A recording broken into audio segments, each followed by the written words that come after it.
Well, good morning or good afternoon, everyone, depending on what part of the country you are joining us from.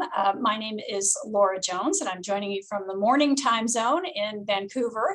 And all of you are welcome to use the chat function and let us know what part of the country you are joining us from. It's always amazing to see, we've got members from coast to coast to coast.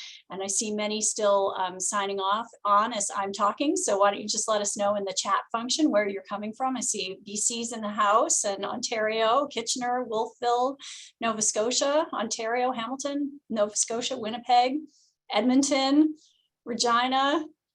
I love seeing we've got small business owners. Isn't it fun to be part of a community where you're like right from Newfoundland's here, like right from coast to coast to coast. We have members also in NWT and Yukon. So sometimes they're in the house too. Yeah, different weather in different parts of the country. Great to see as everyone is jumping on where you're from. And today, as we're continue to welcome and continue to put in the chat function where you're joining us from, we're going to be talking about cybersecurity and how to protect your business. And boy, is this a topic that is increasingly in the news and important for everyone. And so we're really excited to be here talking about this today, and also very excited to be joined by some great people at Mastercard. So Mastercard is very active in the cybersecurity space, and as we've come to discover, also very passionate about helping small businesses protect themselves from cyber attacks.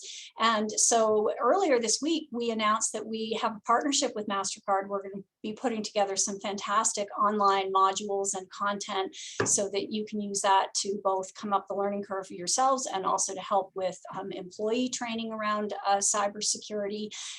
But we didn't want, we just announced that earlier this week, and so that's coming soon, but we didn't want you to have to wait for this important content. So voila, a webinar was born, and so I want to introduce my co-presenters now. So if we go to the next slide. As I said, I'm Laura Jones, Executive Vice President, which is a fancy way of saying I wear lots of different hats like you do, and I do whatever's needed. Jocelyn is here. Jocelyn, do you want to pop your video camera on? Jocelyn manages our business resources in Atlantic Canada. She joins us from Moncton, and Jocelyn, you're going to be joining, you're going to talk a little bit later, so I'll hold that thought. Aviva, do you want to pop your camera on and introduce yourself? Aviva from Mastercard, really happy to have you here today. Thank you very much, Laura. I am just thrilled to be here. As Laura said, my name is Aviva Klein, and I work at Mastercard. I lead the digital payments and cybersecurity solutions at Mastercard. And that's also a fancy way of saying that my responsibilities include developing better and new ways to pay in non-face-to-face environments, so typically e-commerce environments. And I also have responsibility for making sure that those transactions and the people who work on our network are doing so in a safe and secure manner. That's a big job, Aviva. That sounds like a very big job. Gina. It's a great job. Hello, and thank you, Laura. Thank you for including Aviva and me on this program. It's so important to learn more about cybersecurity. So I work in the Cyber and Intelligence Solutions Group in a global role, and my responsibilities under the umbrella that I serve is to create education programs for our customers. My biggest project to date has been to develop the Mastercard Trust Center. And you'll be hearing all about that because it's all about providing free cybersecurity education, resources, and tools designed to help small businesses like yours improve their security. So I look forward to talking more about that. Thanks, Gina.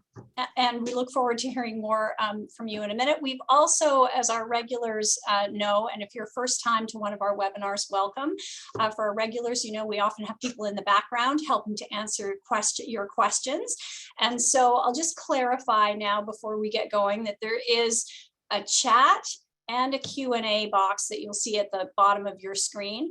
And so if you want to tell us where you're from or just chat with each other or make a comment, feel free to post that in the chat. If you have a question for one of us, for one of the panelists, please put that in the Q&A and then we'll be able to track that. We also have some counselors, in addition to Jocelyn, we have some others in the background who are going to be helping answer some questions. And we have Nicole Nash from our IT team who's going to make an appearance on one of the slides. Nicole, you want to pop your video on and just wave to everyone?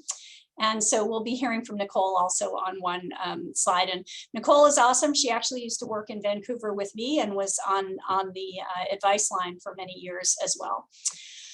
Okay, so with that, let's get to the agenda. I'm so excited about today's webinar. I can't wait to get to the content. So I'm going to give a little more context and then we're going to get straight into some great content. I should also say the webinar presentation itself, we will be emailing you the presentation as well as a recorded version of this webinar. We know many of you watch it again or watch parts of it again.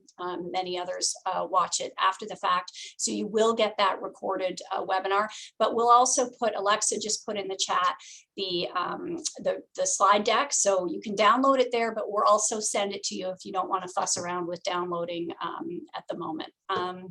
So there you go. All right. And of course, we're going to answer as many of your questions as we can as we go through this important topic. So if we go to the next slide, as our regulars know, we like to start our serious topics with a little humor.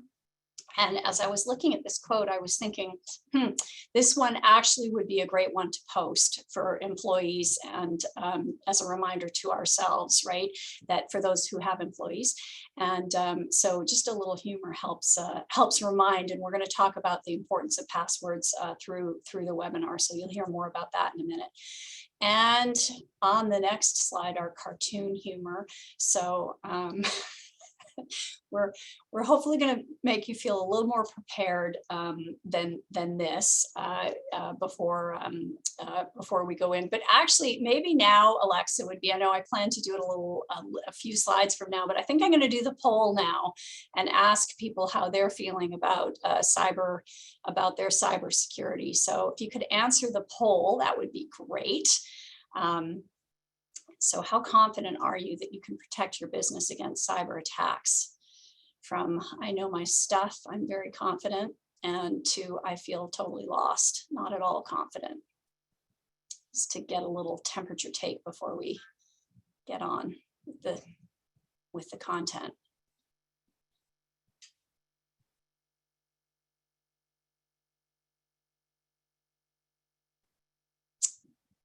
Great, and while we're waiting for the results of the poll, I think we can go to the next. Can we go to the next slide while we're waiting for the results? Never done that before. Okay, there we go. So, okay, so varying levels of confidence, and so hopefully for all of you, we'll be able to bump this up. That's the objective of the webinar. Interesting. Okay, here's some additional data from the broader membership that we surveyed about this. We know about 3/4 of you are worried about attacks, about 1/4 of you have seen an increase, and about 1 in 10 have had an attack that actually cost time or money. So I was talking to a dry cleaning member last week who there was a way into the system. I think it was because some software hadn't been patched and a cyber attack was basically shut down the system and holding the information hostage for money. Now, in this case, he had backed everything up, so he was able to kind of reconstruct, but of course took a whole day and a lot of stress. And on average, these attacks are costing about $26,000. Some of our members are reporting really big losses and of course, this can also affect your reputation. And one of the myths that we want to bust is that small businesses are too small to be worthwhile to attack. And I know Aviva's going to talk a little bit more about that in a minute. But increasingly, attackers are focused on small business. So it's really good that you're here today. And next slide, last bit of little context for me is that 6% feel very confident, 39 somewhat confident, but I think most people are in that same boat of wanting to make sure that they know what they're supposed to know and they're doing what they should be doing. And about half, I'm not sure how to start. So if you're in that boat, you're definitely not alone. And with that, Jocelyn, I think I'm going to ask you to come up and share a little bit about what you're hearing on the helpline, and then we'll get to our Mastercard guests. Yeah, so all of you are members and you're familiar with business resources.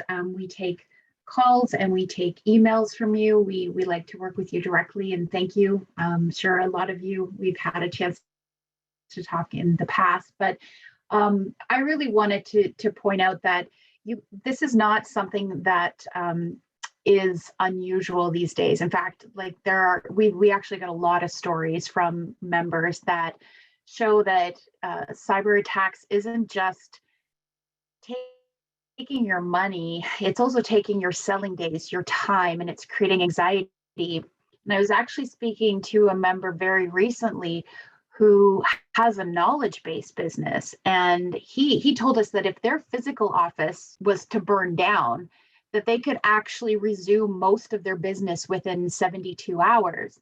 But if a hacker actually got in or destroyed their data, that it would completely collapse their business. So in this case, this is like the single most biggest risk that this member has, and he said that this is something that really keeps him up at night. So you know, I've also heard lots of stories more and more about ransomware. Laura just mentioned the dry cleaner. Ransomware, of course, is when a cyber criminal holds your data for ransom, for money. One member who told us that they had a ransomware attack lost 12 selling days from having their data lost from the point of sale system. And another member mentioned to me that they did pay $1,000 to get their data decrypted, and they had to pay that in Bitcoin currency, which was a new concept for them. I'm sure it might be new to a lot of you. And then again, another member didn't pay the ransom, but it took over 6 months and several $1,000s to rebuild everything, working with the insurance company. So that's just to say that these are real stories from actual members that has talk to business resources. And I think it really drives home the reason that we've entered into a partnership with Mastercard, and that we really hope that this helps you get some good action items that you can take back away from this webinar. And this is actually a perfect time for me to turn things over to Aviva and Gina from Mastercard. So Aviva, the floor is yours. Welcome. Thank you. Thank you so much, Jocelyn. Really appreciate the opportunity to be here today to continue to build on this topic of cyber. If you could go to the next slide, please, that would be great. And it's really no wonder that businesses are increasingly worried, right? This topic used to be relegated to technology and security media, but increasingly we are seeing more stories covered by mainstream media. We're seeing it on CNN. We're even seeing the President of the United States asking businesses and business leaders to increase their defenses against cyber criminal activity. So what used to be something that really only governments and big businesses had to worry about, it's changing. And it's changing at a time when technology and cloud computing are making even more inroads into independent business owners. And this sort of, is leaving many business owners feeling vulnerable. And so if you could go to the next slide, at Mastercard, we've been fighting fraud on a daily basis for over 45 years. We protect billions of transactions against fraud every day. We fend off against an onslaught of cyber attacks directly against our network. I think the last one I heard, it's like 1,000 attacks an hour that we get. And so, I think we have a lot of information and experiences around fraud that we can share. We also have a very long history of serving business, both in terms of the way businesses pay for things and the way they are paid for the goods and services that they deliver to customers, that you deliver to your customers. And so we've really taken this dual focus to really kind of reach out to businesses with a security concept, and help businesses who operate on our network to make sure, and the ones who don't as well, to make sure that you have the best of the best information and knowledge to protect your business. So on the next slide, just want to sort of level set a few things. I will be introducing a few low-tech, low-lift, low-budget solutions that can provide a lot of value in helping protect your business from suffering a loss related to a cyber attack. I also really want to make the point here that every point of interaction is vulnerable. So part of building a solid foundation to protect against cyber attacks is working at a team.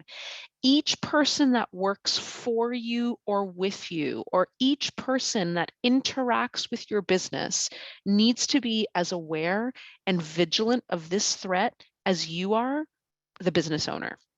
And sometimes internally at Mastercard, we joke that fighting fraud is a team sport, but truly you cannot do this alone. You are only as strong as your weakest link. So I am going to go through each of these areas, and what I'll do is I will explain the issue, and then I'll highlight the steps that you can take as a business owner to protect against your issue. Sorry, to protect against your business, pardon me. So the first area that we're going to talk about is authentication. And so every day there are people that are associated with your business who is using some sort of a password to authenticate themselves to get into a system. It could be on a computer, it could be on a phone, it could be gaining access to email, logging into your accounting program, logging into your content management system if you have a website that you maintain, or even providing access to your customers who want to platforms that you maintain as a business owner. And so this idea of access and authentication really is what drives the need for a password. And what we found is that weak passwords are a huge problem, and they have led to a significant number of breaches. And what a breach is, just to sort of demystify the fancy language, it's really where fraudsters can access data about people or things, but mostly it's people. And they can take people's credentials and then start to open accounts under those people, or pretend that they are those people to act on their behalf. And so weak passwords is, or strong passwords, I should say, is really your first line of defense. We can see on the slide here that some of the weaker passwords can take less than a second to crack. So how can you insulate your company from being breached via weak passwords? If you could go to the next slide, please, that would be great.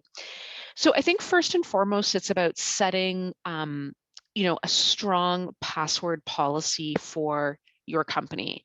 If you have the ability to set the types of passwords that you want to enforce, make sure they're long, make sure they're comprised of alpha, numeric, and symbols.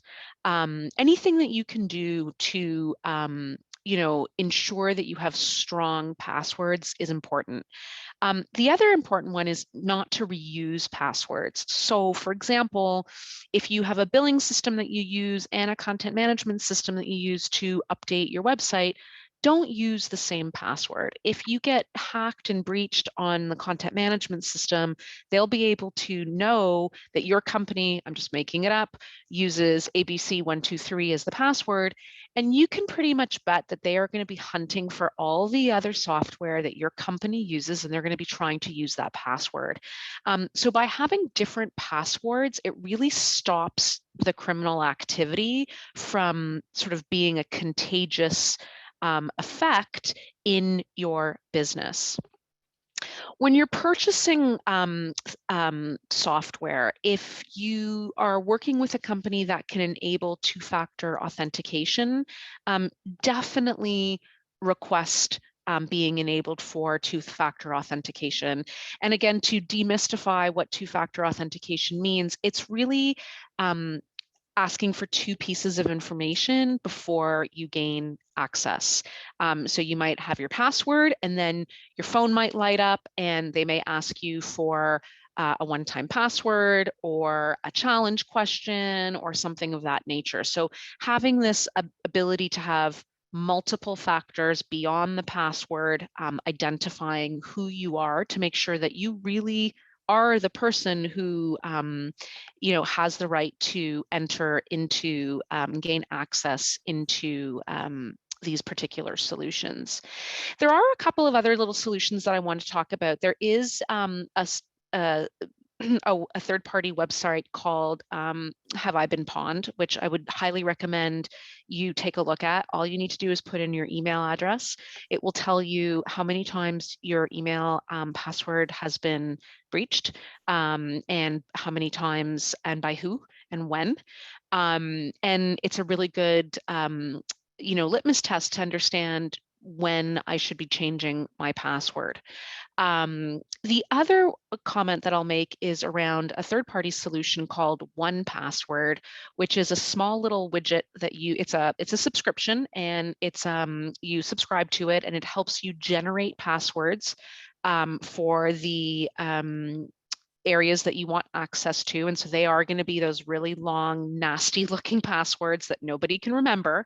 But 1Password also, not only does it generate the password for you, but it also is sort of with you on your browser, so that when you log into whatever site you're logging into, it will auto-populate the password for you. So you don't actually need to remember these very long passwords.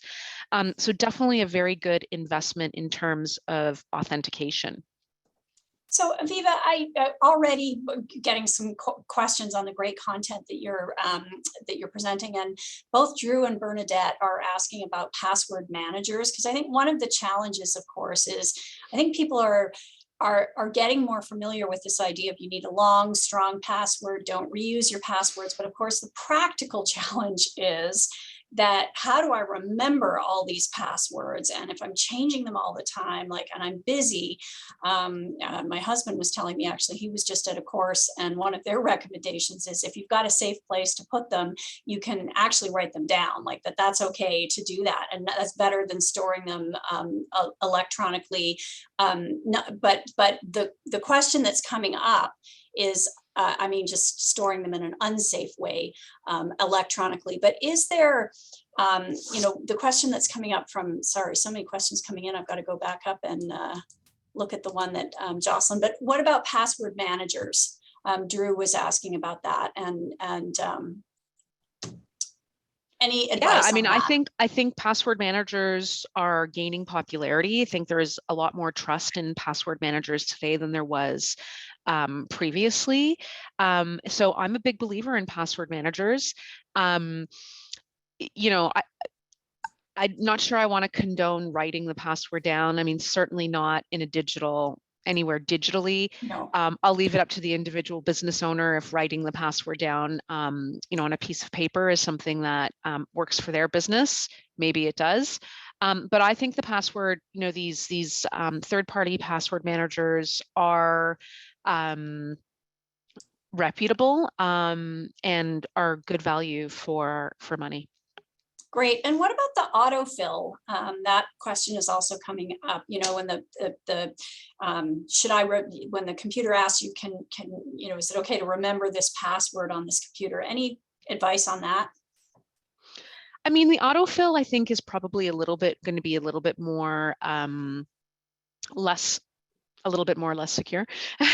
A little bit, it's going to be less secure than a password manager. Those autofills are essentially keeping your password in your cache. And I think they are, going to be more prone to being vulnerable than a legitimate password. I guess it depends manager. on how many people might be using your computer as well. If you're the only user of your computer and it's safe, and you're, kind of, versus if there's multiple users, that might also kind of affect your feeling on autofill. Thank you, Laura. I agree with you. Yeah. Okay, I'll let you carry on, and I'll pop back up with more questions. I see many of them are coming in, so keep them coming, everyone, and we'll let you carry on to the next topic. Thank you. We're going to move over to software updates. And so, wanted to just include this component into today's discussion because, again, as we move more into the digital world, more companies are using more software for more things. And this includes all sorts of different activity, right? Again, your computers, your phones, any apps, any software, anything that you are downloading, any software you are downloading needs to be kept up to date with the latest releases. So I happen to have an Apple iPhone. Very regularly, I get notifications that say, make sure you plug your phone in. There's a release coming today. Are you ready to have the release? Really, really important to keep up to date with the most up-to-date releases. Generally, what happens in these releases is a mix of two things. There's typically going to be some new features and functionality that are added to the software. So in the case of Apple, like new emojis and fun things like that. But what these releases also do is they introduce what we call patches, which is a fancy word for saying a fix, to the software in areas where security vulnerabilities have been identified. And so if you don't have these releases downloaded and your software is not up to date, there are going to be security vulnerabilities that have not been patched, and that will leave your software and your device exposed. And in fact, as you can see here on the slide, 77% of attacks are perpetuated by exploiting gaps in software that was already on a computer. And these types of attacks really lead to things like stolen data and ransomware. So how can we better address software updates? Just a couple of tips and tools here. As soon as you receive a notification, update it right away, particularly your firewall and your antivirus updates. I mean, those are really your first line of defense against all of this stuff. So you really want to make sure that your firewall and your antivirus updates are up to date.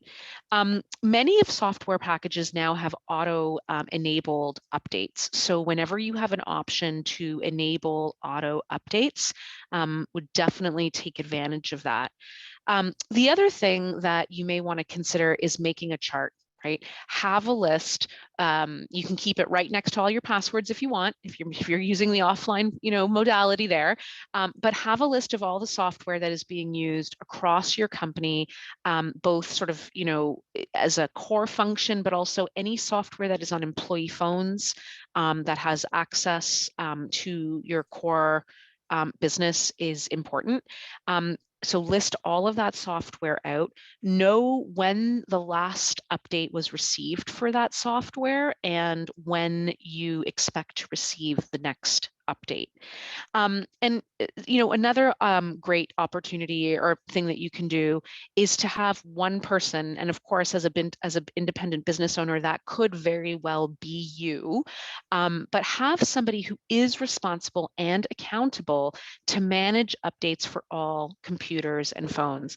And I'll also just say, it's not just computers and phones. If you have a printer that connects to the like through Wi-Fi or is any way able to be accessed digitally, any type of device, you need to make sure that you are patching your software. You hear about the biggest breaches coming through the printer. That's how these criminals are getting through. And these criminals are very, very motivated. They are business owners just like you are, and they are very motivated and very organized to achieve their goal, which is stealing your stuff and making your life miserable. So really cannot underline enough that you understand what devices have access to the internet, when that device was last patched, and when the next release is expected. I'm going to turn it over actually very quickly to Nicole at CFIB to address some questions that I think we had around choosing the right antivirus solution that is right for your business. Nicole, take it away.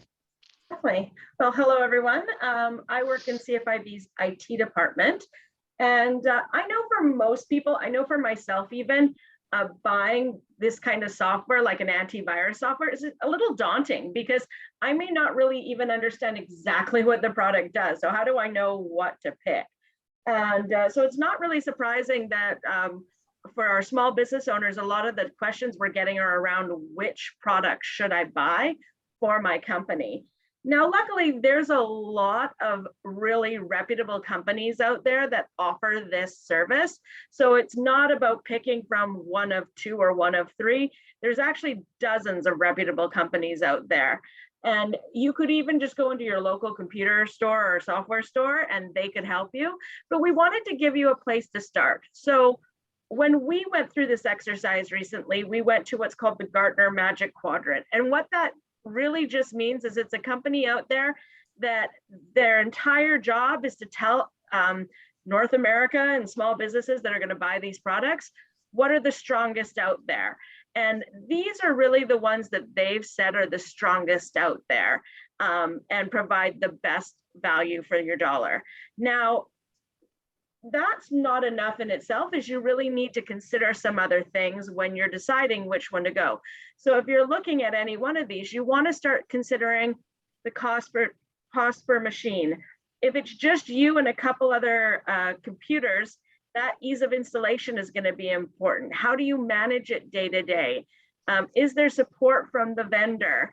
And then kind of the size and complexity of your business, because if you have 5 employees and 5 computers, that conversation is going to be a little different than if you have 50 computers and 50 employees maybe spread out. So that's really all around antivirus software, and just Gartner Magic Quadrant or go into your local small business dealer, and I'm sure they'll be able to help you. Nicole, while we've got you, and Aviva, you might also want to chime in on this, but I know there was a question that Steve had about what questions should we be asking IT consultants about security? And this can be really challenging. I know you've experienced this because sometimes in the IT world, they're speaking a very different language almost, and they assume that you have the technical knowledge and really you're trying to understand. Any advice for dealing with IT consultants from either of you? Aviva, do you want me to start? If you want to, go ahead. Sure. I think one of the questions I would ask anyone when I'm trying to buy their software is really about how easy or hard is it on a day-to-day to use your tool. So for example, if you tell the IT consultant, there are 4 of us in the office and we have no one who knows IT. We just have like an office manager. How easy is it for me to use your tool?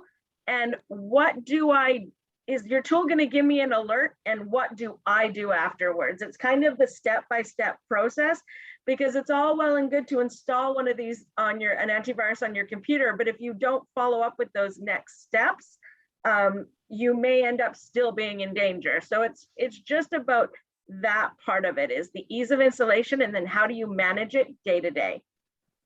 Thanks, Nicole. Good advice. Anything to add? Oh, Gina, I see you've popped up. Yes. So the Cyber Readiness Institute, that is a nonprofit organization designed to help small businesses improve security, and I'll talk more about them in a minute. They have a series of 5 or 6 one-hour videos about getting outside support, and it lays out the things that you should consider when you're thinking about getting outside support, because it brings up things that you might never have thought of. It brought up things I never thought of. So there's just an idea. Awesome. And two more questions related to the topic before is Bernadette is asking, how do you know when updates are due? And then I'll put the second question out there too, and you can, Cindy was asking about bring your own devices and how do you manage the bring your own device world? So Aviva, those are probably questions for you. Yeah, I mean, the bring your own device, I think, again, it's about policy setting and expectations with your team, right? Like it could be even part of your employment contract if you want to get super fancy about it. But, you really do need to set the expectation from the top that this is the way, we behave in a digital world in this company. And that is the expectation. Around the question about, when our releases due, I think it really varies from company to company and software to software. I would encourage you to like go out to the company and just ask the question, like, how do you have quarterly releases? Do you have monthly releases? When do we expect them? Are they annual? Just, you know, be informed about the things that you use and what you're expecting. And what you'll find is that they do kind of recur on a standard basis. So, you know, like for example, at Mastercard, we have 4 quarterly releases every year, and our customers know exactly when to expect them. And recognizing we don't deal with cardholders, we deal with, you know, with banks and financial companies, but our customers are very clear. They know exactly when the releases are coming, and we have a whole series of communications. So even if you just ask the questions, these major software vendors, they get asked this all the time. I think that's great advice, and that speaks to Nicole's advice too. Like, don't be afraid to ask the questions. What is it that you need to know, and ask them in plain language. I think it's important too, because some of the scams, I know there was, I think, an antivirus scam, and it, you know, saying you need to patch your system or whatever. So some of the scams can be, you know, so you need to know what that's going to look like and when they're going to happen, and then you can diarize them as well. Okay, Aviva, back to you, and we'll keep popping up as we get questions. Okay, great. Phishing, my favorite.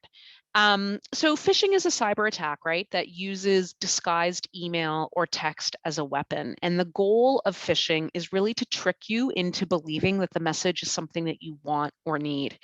A request from their bank, a request from your boss, a request from your big customer.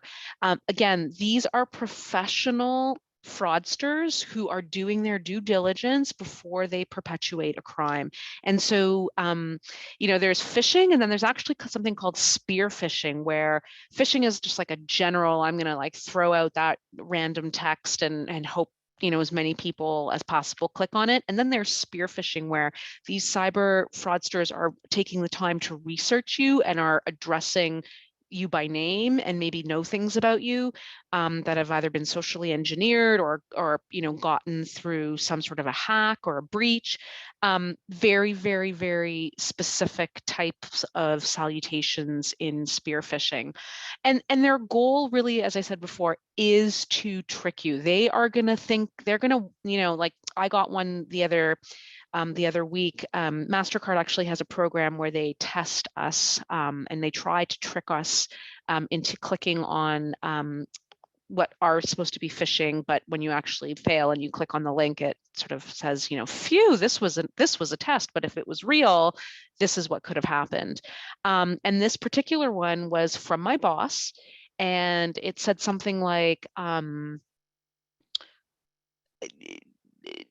something about my expense report being not right. And so of course that made that, you know, put my anxiety through the roof and I really wanted to click on it. But I didn't, because I have training and I was able to trust my gut and know that this was a phishing event. So again, just be very mindful about clicking on things. Phishing is also a great opportunity for fraudsters to invoke and put some ransomware into your system.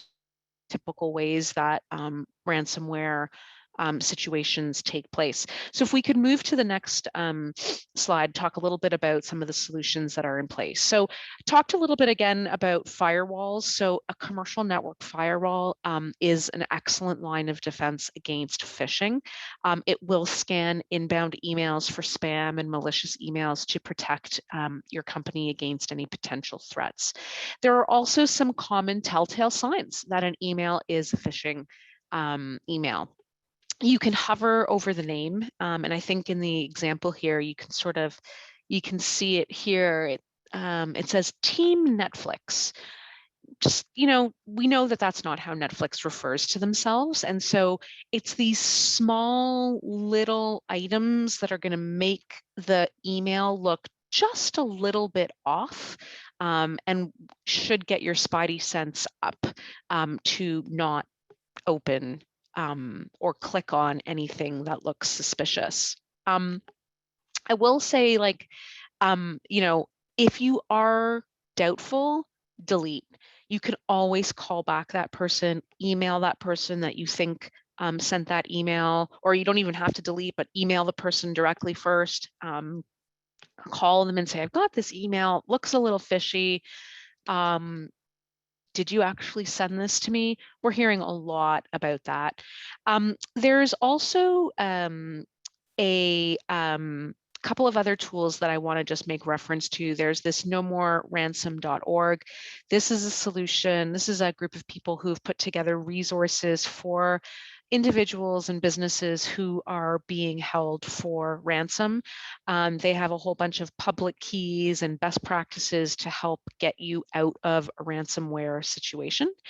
And then there's also another site that is quite useful called scamadvisor.com.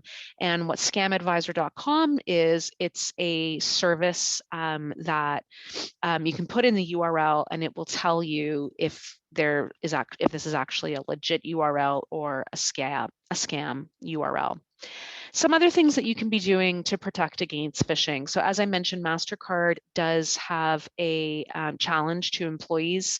Once a quarter, we do get fake phishing attempts sent to us to keep us vigilant and to educate us on what phishing looks like. There is a third party called KnowB4, KNOWB4, that you can enroll in to send fake phishing attempts to people that you love, to keep them vigilant. So that's something that you could definitely check out. And then, of course, you know, backing up often, because you never know when you're going to be, you know, caught up or embroiled in a ransomware event. And like the woman at the beginning of this conversation talked about, you certainly do not want to be losing 12 business days of selling, or God forbid, your accounts receivable file and you don't know who owes you what. So definitely encourage you to be backing up often. So if we move on from phishing, talk a little bit about USBs and removable media. I mean, all I can really say here is really try your best not to use external media, removable media, USB drives. You know, they are super risky items to be plugging into your computer. Even if you think you know what's on that device, you actually may not. You may do some self-inflicted harm. There are ways, obviously, to avoid using these USB drives. Certainly, cloud sharing and cloud-based file sharing services are a good alternative to the USBs. And then, of course, if you do need to use that USB for whatever reason, really try to keep a standalone computer that is not connected to the internet, to any other devices that you use to run your business, to just scan that USB before using anything on the USB. Moving on, so just really to, I think, you know, provide a quick summary in terms of some of the best practices and tips we've shared. Two-factor authentication wherever possible, long, strong, one-time use passwords. Do not reuse your passwords over multiple sites. Keep your software up to date. Consider automatic updates. Back up your data regularly. And then with respect to phishing, I would say the biggest one is don't be in a rush. They're trying to create a sense of urgency, create a sense of anxiety for you. Listen to your gut. If something feels off, most of the time it is, delete the message. So I know we're passing it over to Gina in a minute, but before I do that, why don't I get through a few of the questions that are specific to what you just talked about. Tracy is asking if there's a problem forwarding. The advice here is delete the questionable correspondence. What about forwarding the questionable Not email? a good idea. I mean, you're really just perpetuating someone's ability to download or click on something that is not good. So I would not suggest that as a good idea. So delete. delete. the message. Delete is the message. Delete, and actually not just delete, but delete it from your trash as well. Like really, really, really get rid of it. I think that's called double delete in the Double fancy delete. language. There you go. Okay. Lots of questions that have been upvoted here on Google Docs. And I think the basic tenor of the question was really like, how secure, Joanne probably asked it better best, how secure is Google Docs? I honestly don't have that information at the tip of my fingers. I don't know. I'm happy to take that question away. And Laura, I can come back Yeah, to CFIB and give you an opinion on that. I think that's great. And we'll, one of the things I'll mention again is we're putting together this education. This is very early and we wanted to get something out to members, but these questions are going to be great in terms of what we need to have in those education modules and what people are asking about. So as usual, you can also check our FAQs on this when we'll put together some information for everybody. So thanks for the question for those of you who have it. Google Docs does offer two-factor authentication. Google offers that, so I would definitely start using that if you are a heavy user of Google.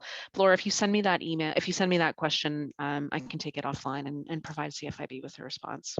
Perfect. And I'll take one more, I think, before we go to you, Gina, and that is, what is the best way to do a backup? And any other things you want to share on the backup? On backing up, there was, I think, a question about, is the cloud a safe backup? So backing up is sort of a general area that people have questions about. I would say that the cloud is definitely a safe place to back up. I know my husband, who owns an independent business, he has like a little third party or like an external drive that he uses.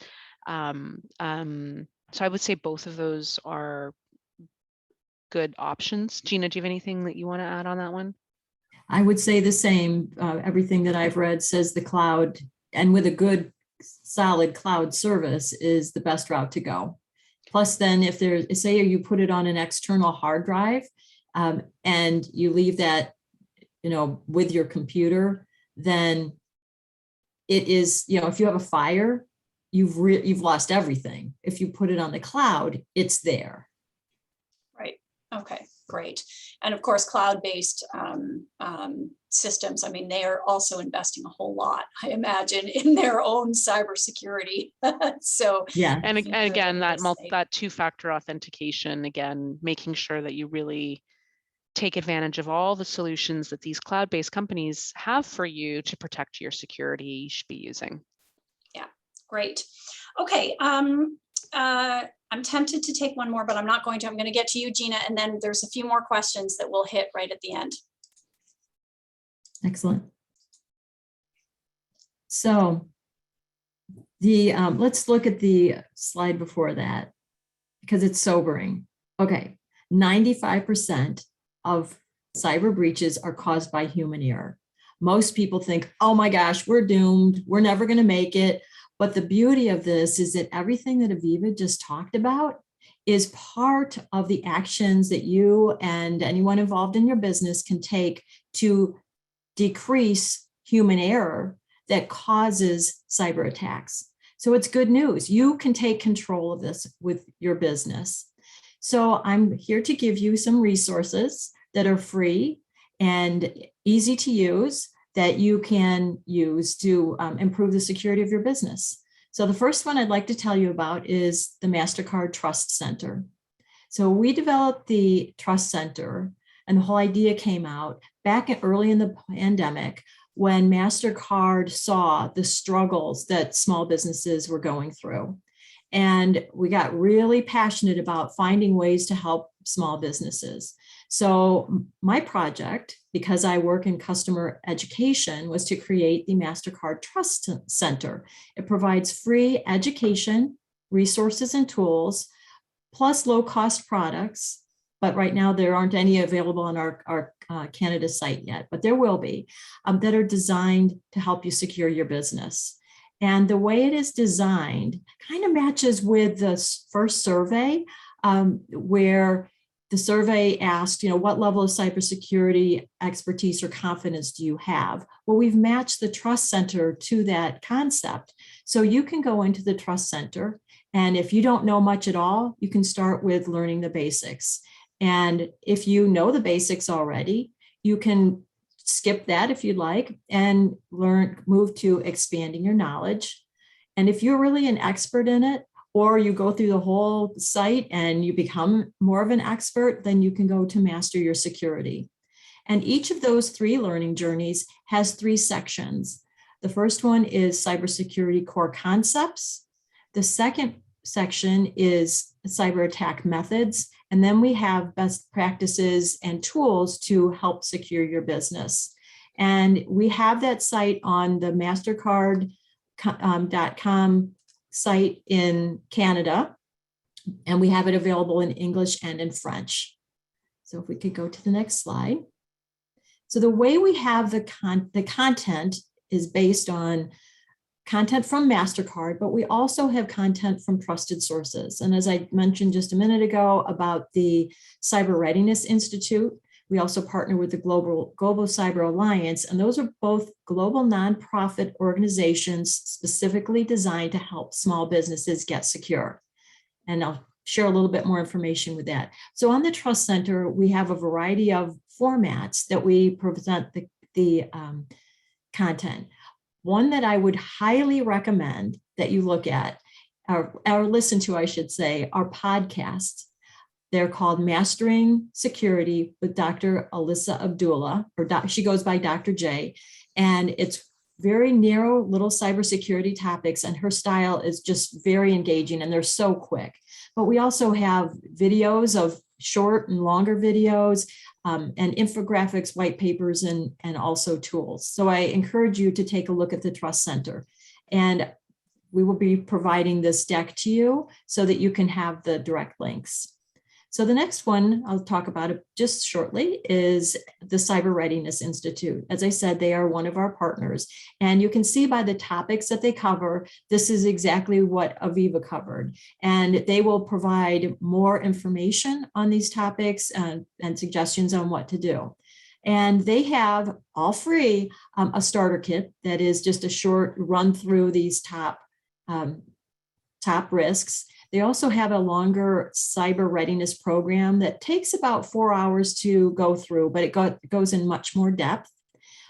They have, for people who have completed the cyber readiness program, people can take the cyber leader certification program.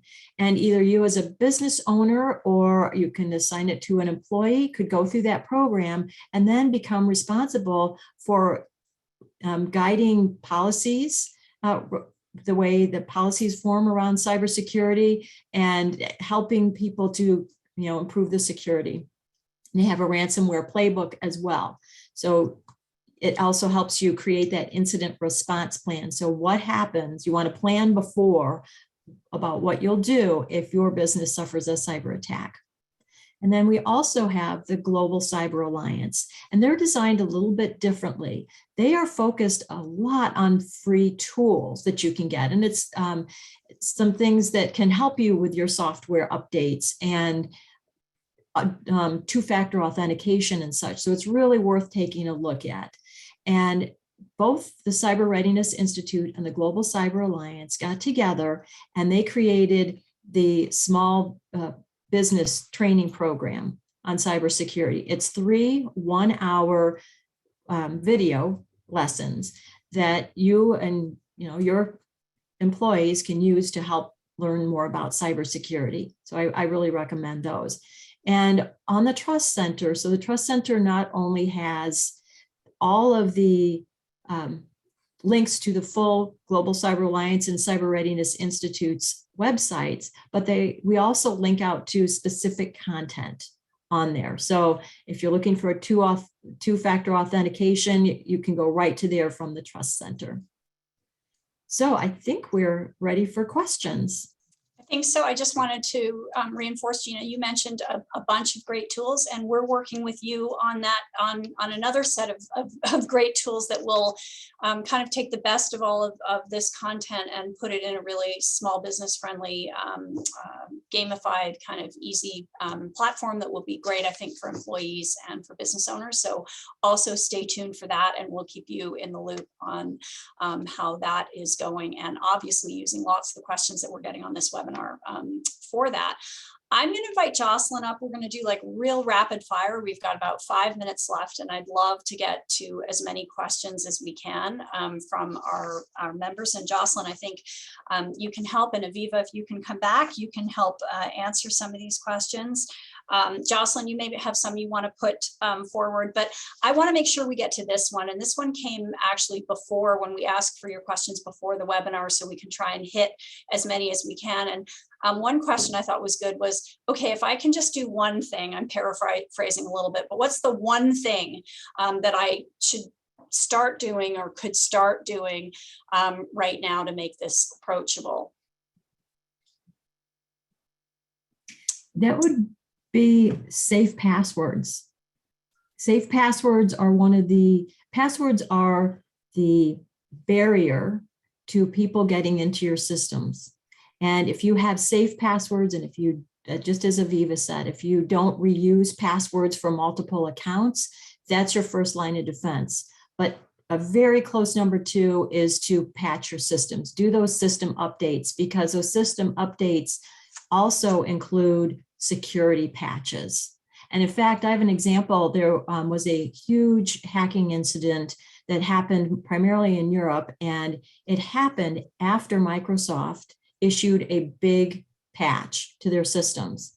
And these hackers they looked for sites that didn't have the patch live, and they infiltrated going into their Microsoft systems through the hole that if they would have patched their system, they wouldn't have been hacked. Great. And Alexa, I'm going to ask you, we've got a couple of poll questions. We'll put those up while we're taking questions. Aviva, did you want to add anything? Just want to say that like a lot of these things have nothing to do with budget. So they're just about like, you know, telling yourself and your people, don't click on anything, like doesn't cost money. And so I think it's a cultural shift also, and it's just like a muscle that needs to be developed, that, you know, we don't click on things, and we have strong passwords here, and we update our stuff, like we update our software very quickly. And so it's not a budget issue necessarily. There's a lot of things that you can be doing that are free, and just a cultural change. Fantastic. Jocelyn, any questions you want to hit quickly in our last couple of minutes? There's so many good little quick questions. I love this one though. How often, if you could recommend, how often would you say to change your password? 30 days, 60 days, 90 days? Do you have a recommendation? The more often you do it, the safer you are. True. But it's a lot to manage, because I know you're like me, I have so many passwords. And so that's really tough. Do you have anything else to add, Aviva?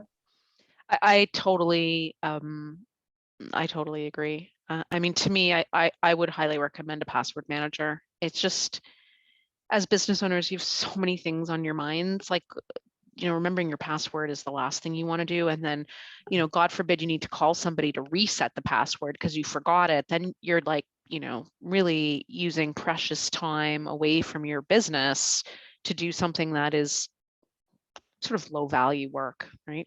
Yeah, and it's that little hump to overcome, to find the password manager program and learn the app or whatever it is. But often those humps are less daunting than they might seem. Alexa, just put the last poll question up. It looks like many of you are going to do something differently, and we want to just last poll question. And Jocelyn, I probably have time for one more quickie. Well, there was a great question about allowing people to plug their non-work devices into your devices. I'm thinking, you know, like my phone has a lot of stuff on there, a lot of games. I might have downloaded them. Can I plug in my phone to my work computer to listen to some music? What do you think? No, it's really important that you have employees keep their work technology separate from their personal technology, because they could be infected with something on their personal equipment that infects yours. And on the other side of it, you don't want them to end up pulling some of your data or something onto their personal devices that may be a security risk. I absolutely hate this part of the webinar because it's the part where we have to say goodbye, and we're all having so much fun, and also there are some unanswered questions. But for those of you who have unanswered questions, please know we're going to be doing a lot more in this space. Watch your e-news. We'll probably take the top 3 tips from this and put it in e-news. And we also know many of you have questions on cyber insurance. Northbridge, which is a CFIB provider, does have that, but we want to put together something a little more meaty for you on the cyber insurance, and we just weren't quite ready for that on this webinar, but we do know that's a question that that many of you have. So with that, typically what I do is I kind of like give everyone a couple minutes to just say their or a couple of seconds, I guess, in this case, but to say last words. Jocelyn, any last thoughts? And then we'll go around and and I'm seeing lots of comments, Aviva and Gina, about what a great information and how well presented it was. So thank you for that. Jocelyn, a quick thought, and then I'll go to Gina and then Aviva. Well, I know there's lots of unanswered questions, and these are great questions, and they have repeated questions. So we did talk about creating a frequently asked question document. So the business resources team is going to take that away, and we're going to develop some tools with Mastercard. Thank you guys for coming. It was really fun to learn about this and work with Gina and Aviva. Thank you guys. And we'll see you on the next webinar. Thank you. Gina. So thank you, Laura and Jocelyn and your whole team for including us on today's webinar. It's so wonderful to have so many small business owners who are interested and feel a sense of urgency to improve the security. You don't want to be part of that 95% of cyber breaches caused by human error. You don't want to be part of that statistic, and there are things you can do to do that. So, yeah, that's quite reassuring. Aviva. Same as Gina. Very happy to be here. You know, I think we've covered it. Well, thanks to both of you again we were really excited when we started figuring out just how passionate you are about helping small businesses in this space. It's very relevant, and we need to make this approachable and easy for our members. And so thank you to both of you. And as always, thanks to our webinar participants, our members. You guys are awesome, and you know we love you. And we will be back soon. I think our next webinar is a technical one on importing. So if that's of interest, that's available. And then of course our regular series will be back soon, but we don't have a date for that yet. So just stay tuned and watch your e-news. Okay, thanks everyone. Thank you. Bye. Bye, thank you.